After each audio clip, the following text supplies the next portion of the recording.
ರಾಜ್ಯ ಕಾಂಗ್ರೆಸ್ ಪಾಳೆಯದ ಕುರ್ಚಿ ಕದನ, ಸಂಪುಟ ಸರ್ಜರಿಯ ಚರ್ಚೆಗಳು ಎಲ್ಲ ಬೆಳವಣಿಗೆ ಈಗ ದೆಹಲಿಗೆ ಶಿಫ್ಟ್ ಆಗಿದೆ.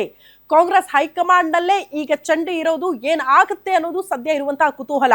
ಇವತ್ತು ಇಡೀ ದಿನ ಕೂಡ ಎಲ್ಲರ ಚಿತ್ತ ಇರೋದು ದೆಹಲಿ ಕಡೆಗೆ. ಕಾರಣ, ಯಾವ ರೀತಿಯ ಸಂದೇಶವನ್ನ ಕಾಂಗ್ರೆಸ್ ಹೈಕಮಾಂಡ್ ಕೊಡುತ್ತೆ ರಾಜ್ಯ ಕಾಂಗ್ರೆಸ್ ನಾಯಕರಿಗೆ ಅನ್ನೋದು. ದಿಲ್ಲಿಯಲ್ಲಿ ನಡೆಯಲಿದೆ ಮತ್ತೊಂದು ಮಹಾ ಬೆಳವಣಿಗೆ. ಏನದು, ಆ ಕುರಿತ ಡೀಟೇಲ್ಸ್ ಇದು.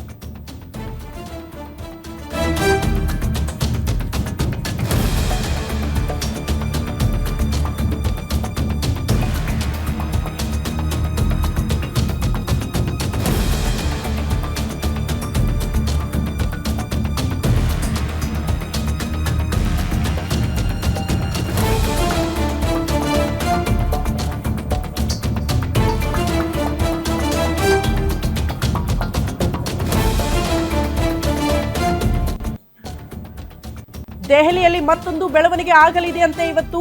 ಅದು ಕೂಡ ಮಹಾ ಬೆಳವಣಿಗೆ ಅಂತೆಲ್ಲ ವಿಶ್ಲೇಷಣೆ ಮಾಡ್ತಿದ್ದಾರೆ. ಹೈಕಮಾಂಡ್ ಅಂಗಳದಲ್ಲಿ ಹೊಸ ಷರತ್ತನ್ನ ಸಿದ್ದರಾಮಯ್ಯನವರು ಇಡ್ತಾರಂತೆ.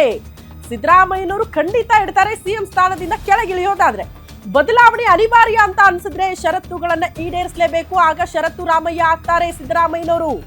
ಒಂದು ವೇಳೆ ಬದಲಾವಣೆ ಮಾಡೋದೇ ಆದ್ರೆ ದಲಿತರಿಗೆ ಸಿಎಂ ಸ್ಥಾನ ಕೊಡಿ, ಅದಕ್ಕೆ ನಾನು ಓಕೆ ಅಂತೀನಿ.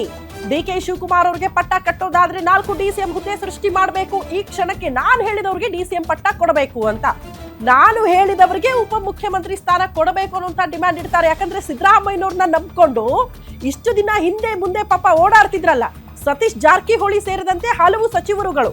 ಅವರ ಪರಿಸ್ಥಿತಿ ಏನು, ಅವರ ಅಸ್ತಿತ್ವದ ಪ್ರಶ್ನೆ ಏನು, ಹಂಗಾಗಿ ಅವ್ರಿಗೆಲ್ಲ DCM ಸ್ಥಾನ ಕೊಡಬೇಕು ಅನ್ನುವಂಥ ಪಟ್ಟು ಹಿಡಿಯೋ ಸಾಧ್ಯತೆ ಇದೆ. ಪ್ರಮುಖವಾಗಿ ಸಿದ್ದರಾಮಯ್ಯನವರ ಮಗ ಯತೀಂದ್ರ ಸಿದ್ದರಾಮಯ್ಯನವರಿಗೆ DCM ಪಟ್ಟ ಕೊಡಬೇಕು ಅನ್ನುವಂಥ ಡಿಮ್ಯಾಂಡ್ ಕೂಡ ಇಟ್ಟರೂ ಆಶ್ಚರ್ಯ ಪಡಬೇಕಾಗಿಲ್ಲ.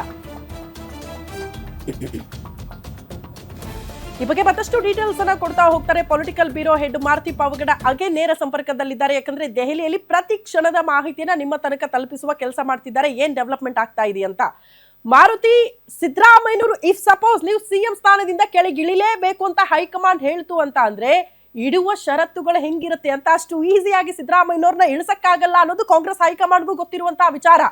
ಹಂಗೆ ಏಕಾಏಕಿ ಇಳಿಸಿದ್ರು ಕೂಡ ಆಗುವಂತ ಡ್ಯಾಮೇಜ್ ಏನನ್ನೋದು ಗೊತ್ತಿರುವಂತಹ ವಿಚಾರ. ಆದ್ರೆ ಇಡುವ ಷರತ್ತುಗಳೇನು, ಸಿದ್ದರಾಮಯ್ಯನವ್ರನ್ನ ನಂಬ್ಕೊಂಡಿದ್ದಾರಲ್ಲ ಕೆಲವರು, ಅವರ ಅಸ್ತಿತ್ವದ ಪ್ರಶ್ನೆ ಏನು, ಮೋಸ್ಟ್ಲಿ ಅವರಿಗೆಲ್ಲ ಉನ್ನತ ಸ್ಥಾನಮಾನದಲ್ಲಿ ಕೂರ್ಸಿನೇ ಸಿದ್ದರಾಮಯ್ಯನವರು ಎಕ್ಸಿಟ್ ಆಗ್ತಾರಾ ಅನ್ನೋದು ಪ್ರಶ್ನೆ ಇದೆ. ಶ್ರುತಿ, ಖಂಡಿತ ನಮ್ಮ ರಾಜ್ಯದ ರಾಜಕೀಯವನ್ನು ನೋಡಿದಾಗ ಮೂವರು ನಾಯಕರುಗಳು, ದೇವೇಗೌಡರು, ಯಡಿಯೂರಪ್ಪ ಮತ್ತು ಸಿದ್ದರಾಮಯ್ಯ, ಇವರು ಹಾಕುವಂತಹ ರಾಜಕೀಯ ಪಟ್ಟುಗಳಿಗೆ ಹೈಕಮಾಂಡ್ ಒದ್ದಾಡೋದನ್ನು ನೋಡಿದ್ದೀವಿ. ಹೈಕಮಾಂಡನ್ನು ಬಗ್ಸಿರೋದನ್ನು ಕೂಡ ಹಲವು ಸಂದರ್ಭಗಳಲ್ಲಿ ನೋಡಿದ್ದೀವಿ. ರಾಜ್ಯದಲ್ಲಿ ಯಾವಾಗ ಸಮ್ಮಿಶ್ರ ಸರ್ಕಾರ ಬಂತು ಆವಾಗ ಕಾಂಗ್ರೆಸ್ ಹೈಕಮಾಂಡ್ ಆಗಿರ್ಬೋದು, BJP ಹೈಕಮಾಂಡ್ ಅವರನ್ನು ತಮ್ಮ ಮನೆ ಬಾಗಿಲಿಗೆ ಕರೆಸ್ಕೊಂಡು ತಮ್ಮ ಮಗನನ್ನು ದೊಡ್ಡ ಹುದ್ದೆಯಲ್ಲಿ, ಮುಖ್ಯಮಂತ್ರಿ ಹುದ್ದೆಯಲ್ಲಿ ಕೂರಿಸಿದ್ದು ದೇವೇಗೌಡರು. ಅದೇ ರೀತಿ ಯಾವಾಗ ಯಡಿಯೂರಪ್ಪ ಅವರನ್ನು ನೆಗ್ಲೆಕ್ಟ್ ಮಾಡ್ತೋ ಆ ಸಂದರ್ಭದಲ್ಲಿ ರಾಜಕೀಯ ಪೆಟ್ಟು ಯಾವ ರೀತಿಯಾಗಿ ಕೊಡಬೇಕು, ನನ್ನ ಯಾವ ರೀತಿಯಾಗಿದೆ, ನನ್ನ ವರ್ಚಸ್ಸು ಯಾವ ರೀತಿಯಾಗಿದೆ ಅನ್ನುವಂಥದ್ದನ್ನು BJPಯ ರಾಷ್ಟ್ರೀಯ ಮಟ್ಟದ ನಾಯಕರಿಗೆ ಪದೇ ಸಾಬೀತು ಮಾಡಿದ್ದು ಯಡಿಯೂರಪ್ಪ. ಅದೇ ಹಾದಿಯಲ್ಲಿ ಸಿದ್ದರಾಮಯ್ಯ ಅವರು ಕೂಡ ಇರುವಂಥದ್ದು. ಸಿದ್ದರಾಮಯ್ಯ ಅವ್ರಿಗೆ ಈ ಇಬ್ಬರು ನಾಯಕರಿಗೆ ಎಷ್ಟು ವರ್ಚಸ್ಸಿದೆಯೋ ಅಷ್ಟೇ ವರ್ಚಸ್ಸು ಅಹಿಂದ ವರ್ಗದಲ್ಲಿ ಸಿದ್ದರಾಮಯ್ಯ ಅವ್ರಿಗಿದೆ. ಸಿದ್ದರಾಮಯ್ಯವರ ಒಂದು ರಾಜಕೀಯ ಪಟ್ಟುಗಳನ್ನು ನಾವು ನೋಡಿಕೊಂಡಾಗ 2013ರಿಂದ 2018ರವರೆಗೂ 5 ವರ್ಷಗಳ ಕಾಲ ಯಾರೂ ಡಿಸ್ಟರ್ಬ್ ಇಲ್ಲದೇ ಇರುವಂಥ ಒಂದು ರೀತಿಯಲ್ಲಿ ಕಾಂಗ್ರೆಸ್ಗೆ ನಾನು ಅನಿವಾರ್ಯ, ಕಾಂಗ್ರೆಸ್ಗೆ ನಾನು ತಡವಾಗಿ ಬಂದಿರ್ಬೋದು, ಆದರೆ ಕಾಂಗ್ರೆಸ್ಗೆ ನನಗಿಂತಲೂ ಕೂಡ ಕಾಂಗ್ರೆಸ್ಗೆ ನನ್ನ ಅನಿವಾರ್ಯ ಇದೆ ಅನ್ನುವಂಥದ್ದನ್ನು ತಮ್ಮ ರಾಜಕೀಯ ಪಟ್ಟುಗಳ ಮೂಲಕವೇ ಕಾಂಗ್ರೆಸ್ ಹೈಕಮಾಂಡ್ಗೆ ಸಂದೇಶ ರವಾನೆ ಮಾಡುವಂಥ ಒಂದು ಕೆಲಸ ಮಾಡಿದ್ರು. ಇವತ್ತು ಕೂಡ ಸಿದ್ದರಾಮಯ್ಯವರು ಅದನ್ನೇ ಮಾಡ್ತಾ ಇದ್ದಾರೆ. ತಮ್ಮ ಅಹಿಂದ ಕಾರ್ಡನ್ನು ಪ್ಲೇ ಮಾಡೋದ್ರ ಮುಖೇನ 2028ಕ್ಕೆ ನೀವು ಮತ್ತೆ ಚುನಾವಣೆ ಮಾಡಿ 120 ಸ್ಥಾನ ಗೆಲ್ಲಬೇಕು ಅನ್ನೋದಾದರೆ ಸದ್ಯಕ್ಕೆ ನಾಯಕತ್ವ ಬದಲಾವಣೆ ವಿಚಾರಕ್ಕೆ ಸಂಬಂಧಪಟ್ಟಂತೆ ಯಾವುದೇ ನಿರ್ಧಾರಗಳು ಆಗೋದು ಬೇಡ ಅನ್ನುವಂಥದ್ದನ್ನು ಇವತ್ತು ಹೇಳಬಹುದು.